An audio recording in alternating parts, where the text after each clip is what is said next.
Joey, was there a time na nagdasal ka talaga sa Diyos na sana'y, patanong ito ha, hindi galing sa akin, na hindi makatagpo ng lalaking katulad mo si Winwin? Ako po nagdasal na. Simple lang, Kuya Boy. Ano, Joey? Lumugod ako sa bubong. Sabi ko naman, huwag naman sana. I made a mistake. Hanggang sa akin na lang.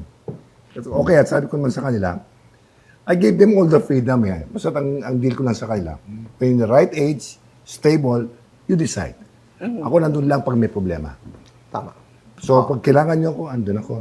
Pero hanggat maaari, bibigay ko sa inyo ang pros and cons. And then you decide. Ako naman, that's a bit judgmental, yung aking katanungan ho. Kasi, sino tayo para mangusga? Tama. Di ba? Kung you take on a journey, parang, pag sinabi mo, kasi babaero ang aming dad, judgmental in a way that we never know the details. Yes. Hindi natin alam ang detalye. Hindi tayo naroon 24 hours. Lalo na ngayon, in the age of social media, marami tayong nababasa, marami tayong naririnig na parang, alam niyo ba what we're going through? Yes. Yung gano'n. Kanya-kanya. Pero Kuya Boy, yung treatment ko sa babae, iba yung sa lalaki. Talaga? Iba. Paano?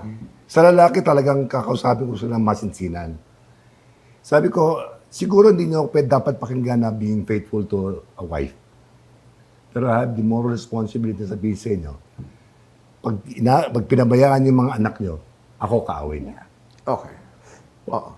Kung mag-aanak kayo, make sure na you're there, you're responsible, at saka every time they need you, you'll be there. Ulitin ko lang, wala akong moral ascendancy sabihin sa inyo to be faithful to Yes. your wives or to your girlfriends. Girlfriends or whatever. Oo.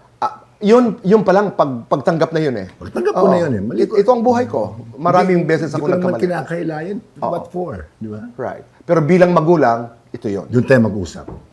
Ganda. I mean, I'm learning again.